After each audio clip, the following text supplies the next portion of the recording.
मोज़िज़ दोस्तों, साथियों ऐं व्यूअर्स, जिए सिंध, जिए लतीफ़, हक़ मौजूद, सदा मौजूद। अस्सलाम वालेकुम दोस्तों, अॼु जेको उनवान खणी तव्हां ॾो आयो आहियां सो सदियुनि जी तारीख़ ते मुहित मौज़ू आहे, जेको महिराण माथिरी जे बुनियादनि सां तालुक़ु रखे थो ऐं अरबे इंसाननि, जानवरनि, पखियुनि तोड़े साह वारनि जी उञ उजाइण जो वाहिद ज़रियो आहे, यानी सिंधु दरिया। दोस्तों, साथियों ऐं व्यूअर्स, सिंध जो साह सिंधु दरिया, महिराण माथिरी जो वजूद विझंदड़ सिंधु दरिया, सिंधी तहज़ीब ऐं तमदुन जो तर्जुमान सिंधु दरिया, सिंधी समाज जी अॾावत ऐं सजावट कंदड़ सिंधु दरिया,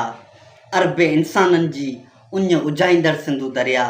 झंगली जीवत खे जीआरींदड़ सिंधु दरिया,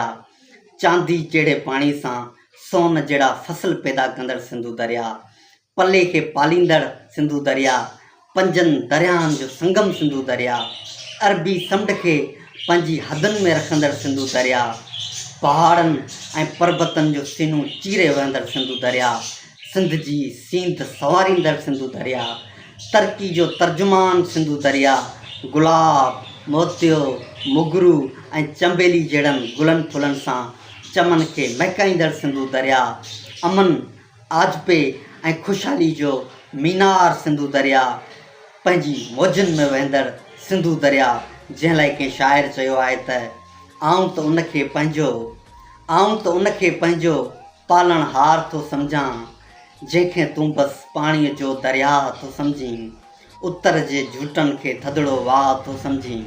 हर कंहिंखे उहो पागल पंहिंजो भाउ थो सम्झीं, आऊं त उनखे पंहिंजो पालणहार थो सम्झां,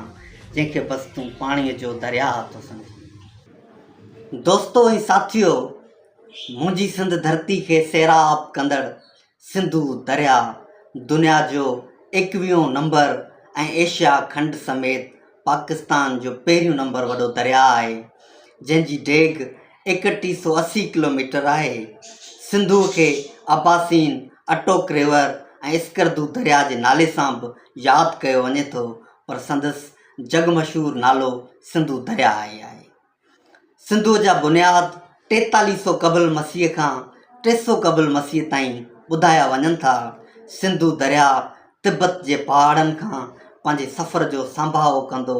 चीन, हिंदुस्तान जे जाबलू सिलसिलनि खे पार कंदो पूरो पाकिस्तान लताड़े सिंध जे ज़िले ठटे जे खारो छाण खां अरबी समुंड में मठो थिए थो। दोस्तों ऐं साथियों, सिंधु दरिया हिकु सखी दरिया आहे, जंहिं सदाईं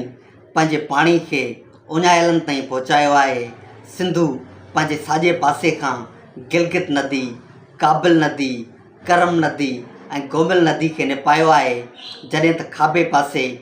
खां ज़िंस्कर नदी, सिरू नदी, सोन नदी, झेलम, चिनाब, रावी ऐं सतलज दरियानि खे सैराब पूर्ण कयो आहे, जंहिं बाद हू सिंध धरती सां पंहिंजो अज़ली नातो निभाइण लाइ वधंदो रहियो आहे। दोस्तों, साथियों ऐं व्यूअर्स, सिंधु दरिया हिन धरती जो उहो तारीख़ी ऐं वफ़ादार वहिकिरो आहे,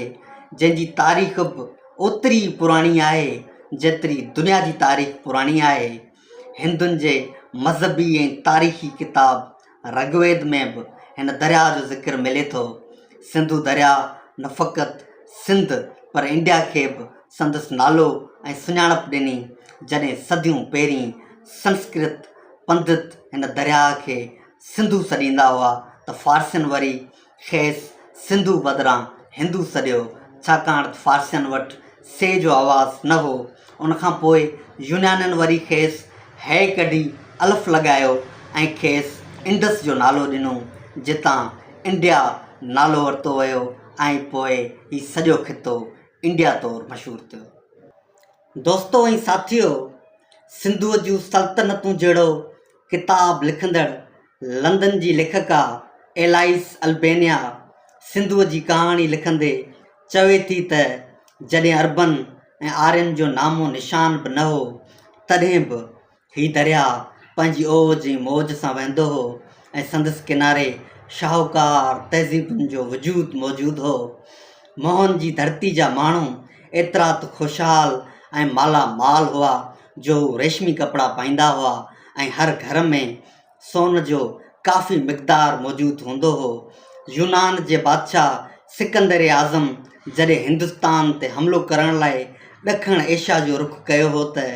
संदसि फ़ौजियूं ऐं घोड़ा सिंधु दरिया जी दहशत ॾिसी फ़िक्रमंद थिया हुआ ऐं अब्बासीन यानी दरिया बादशाह जी हिमत आॾो हेणा थी पिया हुआ। तॾहिं सिंध जे शाइरीअ जे बादशाह लतीफ़ बि सिंधूअ जूं लहरूं ॾिसी हिन तरह लिखियो हो त दहशत दम दरिया में जित जायूं जानारन न को सिंधू शेर जो मप न मलाहन दरिंदा दरिया में वाका कयो वरन सॼा बेड़ा पार में हलिया हेठि वञनि पुरज़ो पैदा न थिए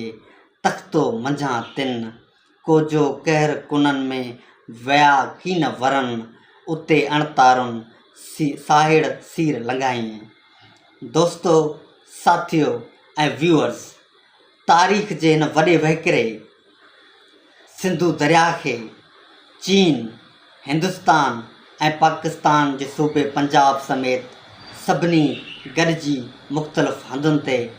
बंद बधा आहिनि ऐं डैम तोड़े कैनाल ठाहे संदसि वजूद ते वार कया आहिनि। पोइ मंगला हुजे या तरबेला, हर जॻह ते संदसि रस्ता रोक कई वई आहे, जंहिंजे नतीजे में समुंड सिंध जी 40 लख खां बि वधीक एराज़ी खे गिड़काए चुको आहे ऐं इंडस डेल्टा में जीअंदड़ ज़िंदगी ज़हर बणिजी वई आहे। पलो मच्छी ऐं झींगनि जी पैदावार घटिजी आहे। हिकु तरफ़ लाड़ जो इलाइक़ो पीअण जे पाणी लाइ उञ मरी रहियो आहे त ॿिए तरफ़ ज़रई फसल सोकेड़े जो शिकार आहिनि, जंहिं करे सिंध सदाईं दरियाहनि जी बका लाइ सरापा एहतिजाज में हूंदी आहे। सिंधु दरिया मथां डैमनि ऐं कैनालनि जी भरमार ॾिसी सिंध जे मशहूरु शाइर उस्ताद बुखारी लिखियो हो त तुंहिंजो शैतान थो कोसर ते ॿधे बंदि खुदाया, तुंहिंजो शैतान थो ॿधे कोसर ते बंदि खुदाया, मुंहिंजो ई फिरदोस बयाबां ऐं बर थी वेंदो, सिंध साह आहे बिना साह जे जी न सघिबो, मुंहिंजा महबूब सिवा तुंहिंजे गुज़र थी वेंदो।